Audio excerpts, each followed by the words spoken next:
حضرت ابو طالب اور جناب ملیکۃ العرب جب اسلام کو مضبوط کر چکے اور رسول ان دونوں ہستیوں کے جانے کے بعد مکہ چھوڑ چکے تھے، اب جب وہ مدینہ سے واپس مکہ پہنچے تو اب وہ مظلوم مکہ بن کے نہیں، فاتح مکہ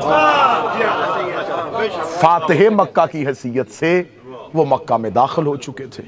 جب وہ مکہ میں داخل ہو چکے تھے تو اب مکہ والوں کے لیے یہ امتحانی کیفیت تھی کہ جسے پتھر مار کے نکالا تھا، جس کے رستے میں گندگی پھینکی تھی، جس کے رستے میں کانٹے بھی چھائے تھے، آج وہ ایک مملکت کا مالک بن کے مکہ والوں نے سمجھا کہ شاید کوئی سلطان وقت، کوئی بادشاہ وقت آ رہا ہے، لیکن وہ رحمت للعالمین تھے۔ ان کا قافلہ رات کی تاریکی میں مکہ کے باہر جا کے رک گیا۔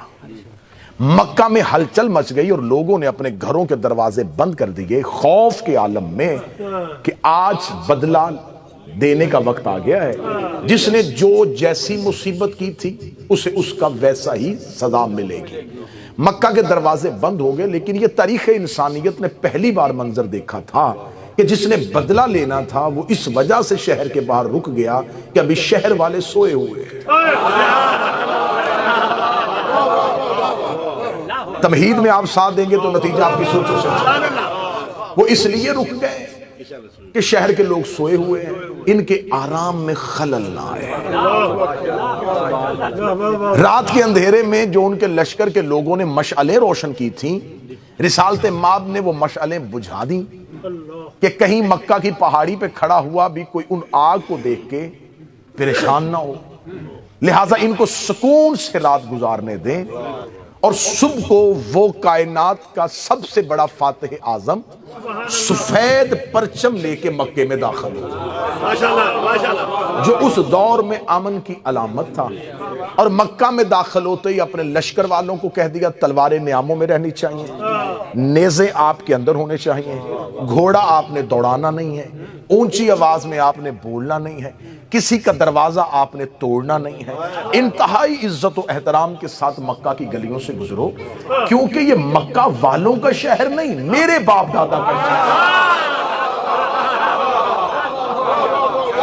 یہ ہاشم کا شہر ہے، یہ عبد مناف کا شہر ہے، یہ عبد المطلب کا شہر ہے، یہ ابو طالب کا شہر ہے، لہٰذا اپنے آبائی وطن میں کچھ بھی ایسا نہیں ہونے دوں گا۔ اور مکہ کے مرکزی چوک میں جا کے اعلان کر دو کہ آج سب کے لیے معافی کا دن ہے، آج کسی سے کوئی بدلہ نہیں لیا جائے گا، آج کسی کو کچھ نہیں کہا جائے گا، بڑے آرام سکون سے جیسے اپنی معمولات زندگی ہیں ویسے گزارو۔ رحمت للعالمین نے دربار سجا لیا اور رسول بیٹھ گئے۔ اب مکہ والوں کی اکثریت خوف کی وجہ سے اور ایک اقلیت نبی کے اس اخلاق کی کردار کی وجہ سے دربار رسالت میں پیش ہوئی۔ لفظ سمجھیے گا، اکثریت جو تھی وہ خوف کی وجہ سے، اقلیت محبت کی وجہ سے رسول کے دربار میں آئی۔ اب ساتھ کھڑے ہوئے غلام تعارف کروا رہے تھے، جب کوئی سامنے کھڑا گیا، یا رسول اللہ یہ وہ ہے جو آپ کے خلاف نازیبہ اشعار کرتا تھا، اسے معاف کرو۔ یا رسول اللہ یہ وہ ہے جس نے پہلی بار آپ کے رستے میں کانٹے بچھائے تھے، اچھا چلے اسے بھی معاف کرو۔ یا رسول اللہ یہ وہ ہے جس نے مسجد میں آ کے جب آپ نماز پڑھ رہے تھے تو آپ کے اوپر گندگی پھینکی تھی، اچھا چلے اسے بھی معاف کر دو۔ یہ وہ ہے جو شیب ابی طالب میں آپ کے پیچھے جا رہا تھا، اچھا اسے بھی معاف کر دو۔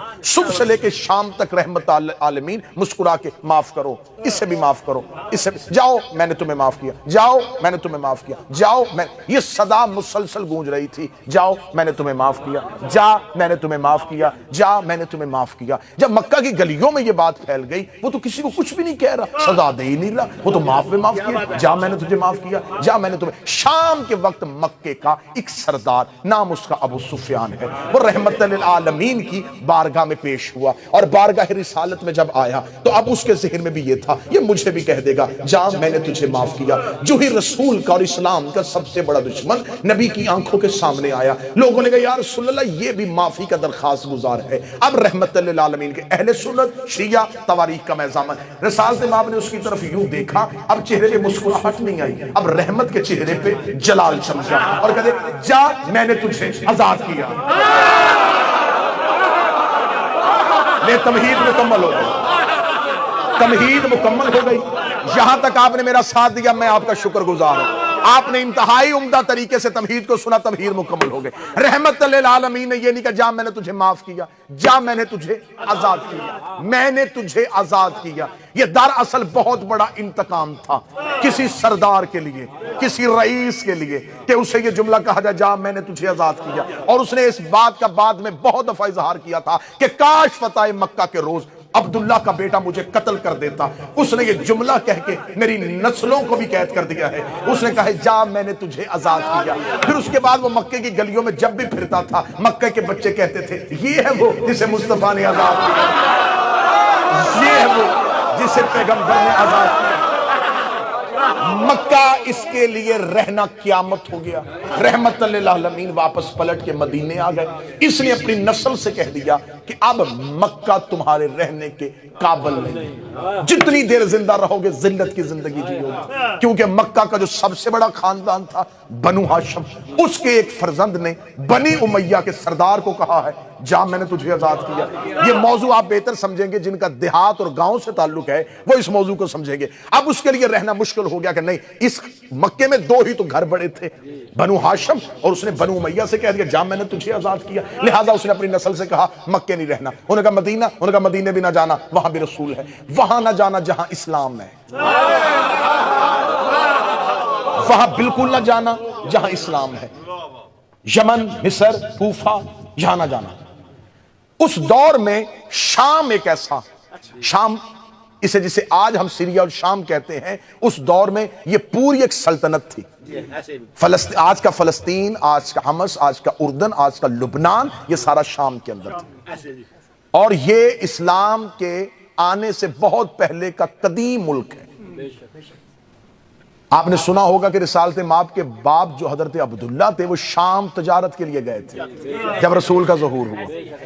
یہ شام جو تھا یہ سرسبز علاقہ تھا، یہاں پہ تجارت ہوتی تھی، لوگ یہاں پہ مختلف تہذیبوں کے آ کے آباد ہوئے، اور جہاں مختلف تہذیبیں آباد ہونا اس کا ایک مزاج ہوتا ہے، جہاں مختلف تہذیبوں کے لوگ آ کے آباد ہوں وہاں پر یکسوئی نہیں ہوتی، یہاں پر کوئی ایک چیز نہیں ہوتی۔ اب وہاں پر مختلف تہذیبیں تھیں تو اب جا کے شام، اس نے اپنی نسل سے کہا شام منتقل ہو جاؤ، لہذا نسل ابو سفیان شام منتقل ہو گئی۔ اس نے کہا شام میں جا کے کوشش کرنا اقتدار کو قائم کرنا، اور کسی نہ کسی طریقے سے بنی امیہ کی نسل میں سے کوئی اسلام کی سلطنت پہ بیٹھنے کی کوشش کرے۔ اب تیسری خلافت میں یہ ہوا کہ بنو امیہ ہی کا ایک فرزند سلطنت اسلامی کا حکمران بن گیا۔ اب امویوں کے لیے موقع مل گیا۔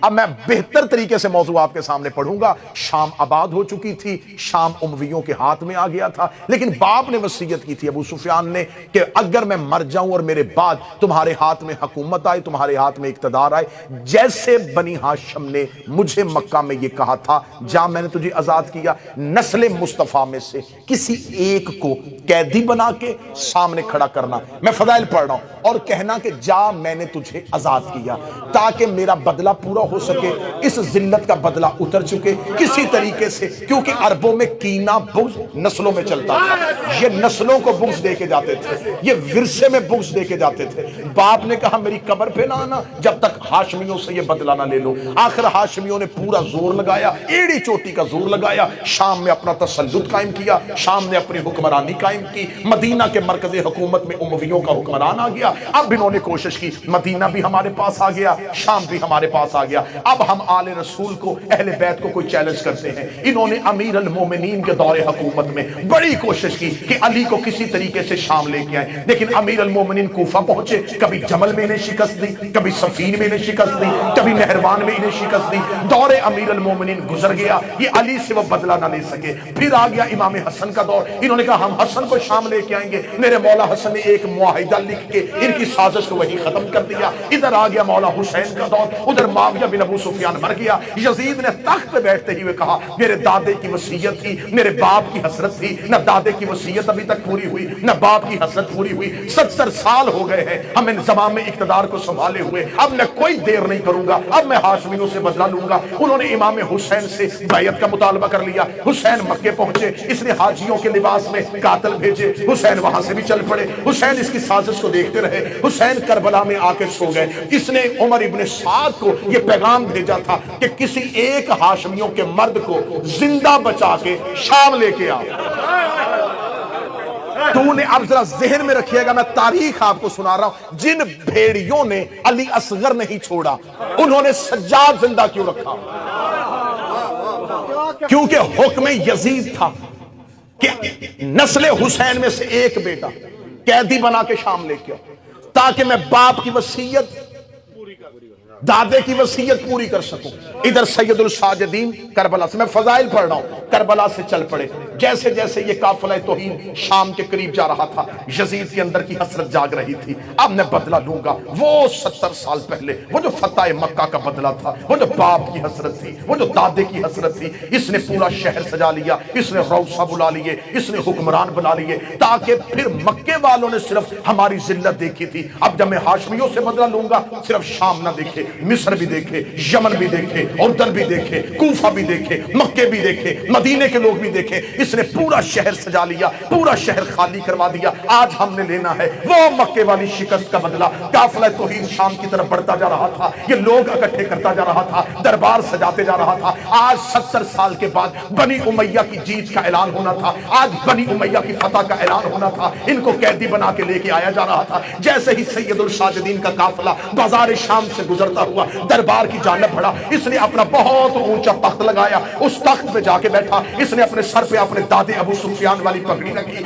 اس نے گلے میں سونے کا ہار پہنا، اس نے اپنے پورے شاہانہ پروٹوکول کے ساتھ دربار میں بیٹھ کے کہا اب میں وہی فتح مکہ والا بدلہ لوں گا۔ ادھر سید الساجدین کا پہلا قدم دربار کے اندر داخل ہوا، اس نے کہا حسین کے بیٹے کو میرے آگے لے کے آؤ۔ ادھر سید الساجدین چلتے چلتے 17 سیڑھیاں اس کا تخت تھا، اس کے تخت کے نیچے جا کے سجاد کھڑے ہوئے، جو ہی سجاد کھڑے ہوئے اس نے کہا اب لوں گا بدلہ۔ اس کے دل میں وہ 70 سال والی حسرت لفظ بن کے جاگتی ہوئی اس کے حلق میں آ گئی۔ اب اس کے حلق میں جملہ رکا ہوا تھا کہ میں وہی جملہ پلٹاؤں گا، جا میں نے تجھے آزاد کیا، جا میں نے تجھے آزاد کیا۔ یہ جملہ اس کے حلق سے نکل کے اس کی زبان کی نوک پہ تھا، اس کا پھیپھڑا لفظ بنانے کے لیے ابھی ہوا بنا رہا تھا۔ یہ سجاد کے کاندھے پہ ایک مستور کا ہاتھ آیا، شہزادی نے سجاد کو پیچھے کیا، پیچھے کر کے کہتی یبنا تلکا، وہ ہمارے آزاد کردہ غلام۔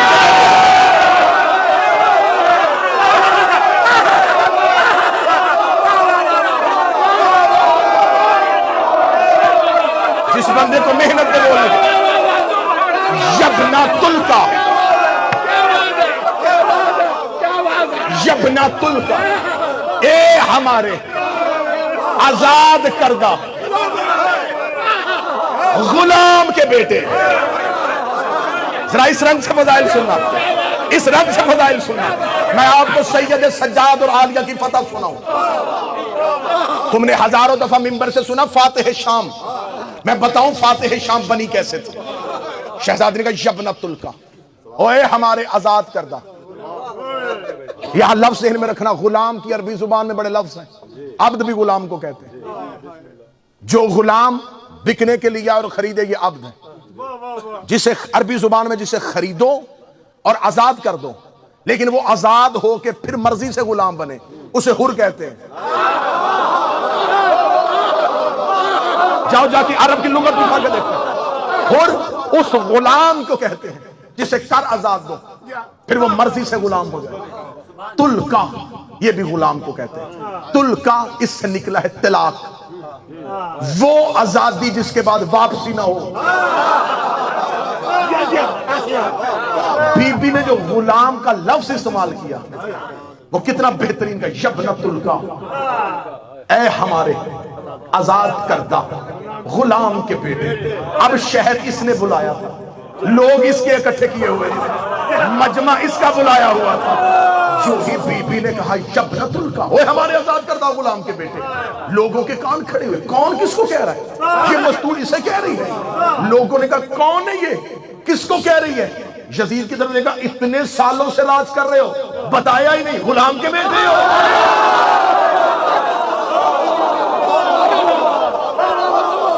اتنے سالوں سے تخت پہ بیٹھے ہوئے ہو، راج کر رہے ہو، بتایا ہی نہیں، مکے میں غلام تھے۔ بی بی نے کہا یبنۃ الکا، اب دیکھنا حسب جو ہوتا ہے نا، اور حسب اور نسب یہ دو طریقوں سے چلتا ہے، باپ سے بھی اور ماں سے بھی۔ کچھ ایسے لوگ ہوتے جیسے نوح کا بیٹا، باپ نبی تھا، ماں کا کردار ٹھیک نہیں تھا، لوط نبی تھا، ماں ٹھیک نہیں تھی۔ یہ نہج البلاغہ کی بیٹی بول رہی ہے، بی بی نے دیکھے یبنت القا، اوے ہمارے آزاد کردہ غلام کے بیٹے۔ اس سے پہلے کہ عرب والوں کے ذہنوں میں دوسری بات آتی، ہو سکتا ہے باپ غلام ہو اور ماں ہی کسی اچھے خاندان سے ہو، اگلی سطر میری شہزادی کے نہ ہو، میں زبان کاٹ کے پھینک دوں گا۔ دیکھے گا یبنت القا، اوے ہمارے آزاد کردہ غلام کے بیٹے، کہے گا یبنہ زرقا، اوے جھنڈے والی عورت کے بیٹے۔ اے بد کردار ماں کی اولاد، اے بد کردار ماں کی اولاد، یبنۃ القا و یبنہ زرقا، اے بد کردار ماں کی اولاد، اے ہمارے آزاد کردہ غلام کے بیٹے۔ تو کیا سمجھتا ہے تو نے ہمیں قید کیا ہے؟ دربار اس کا، لوگ اس کے اکٹھے کیے ہوئے۔ اب دربار میں مجمع اس کا خطیبہ ہے علی کی، آدم کے ساتھ حوا، لیکن آدم اور حوا نے نسل پھیلائی، ابراہیم اور حاجرہ نے ملت بنائی، ابو طالب و خدیجہ نے اسلام کو بنایا، علی اور سیدہ نے اسلام کو پھیلایا، زینب و سجاد نے اسلام کو بچایا۔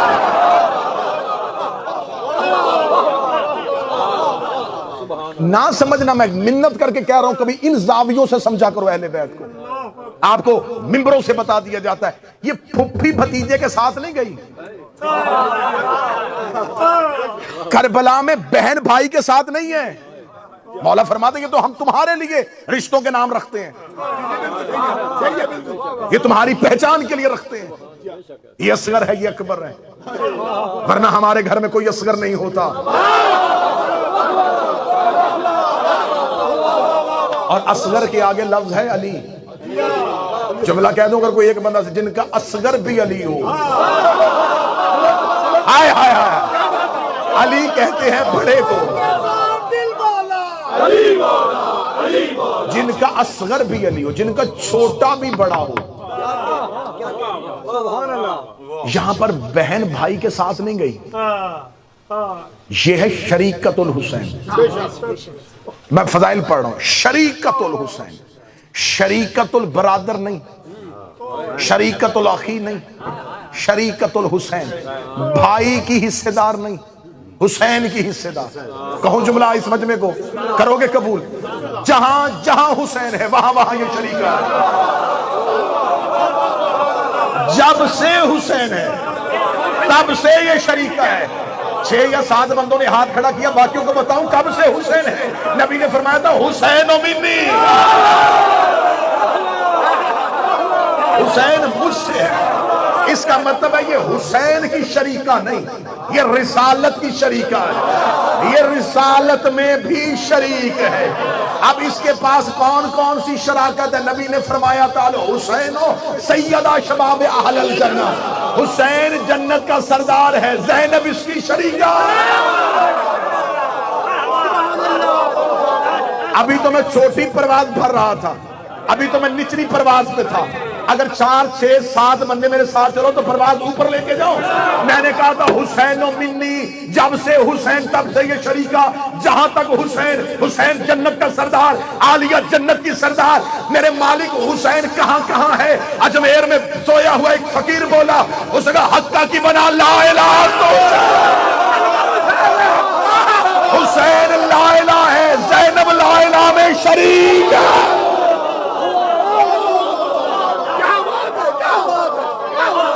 کلمے میں شریک ہے، کلمے میں شریک ہے، یہ ہے شریکت۔ اس انداز سے کبھی سننا، یہ شہزادی بہن بھائی کے ساتھ نہیں، حجت کی ضرورت بن کے گئی، امامت کی ضرورت کا نام عالیہ ہے۔ چلو تمہارا حق بنتا ہے کہ جنہوں نے اتنی محبت سے ہاتھ کھڑے کیے، میں اگلا معرفت کا موتی بھی تمہیں دوں۔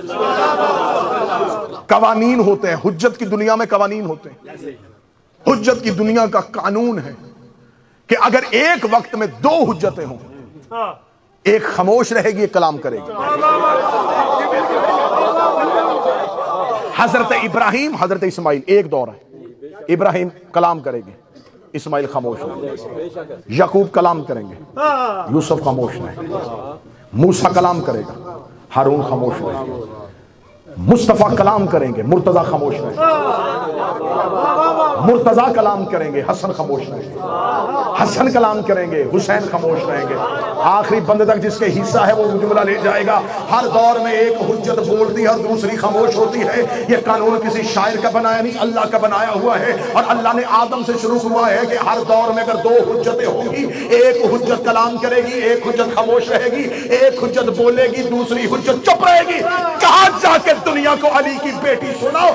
شام کے بازار میں دو حجتیں خاموش تھی، زینب بول رہی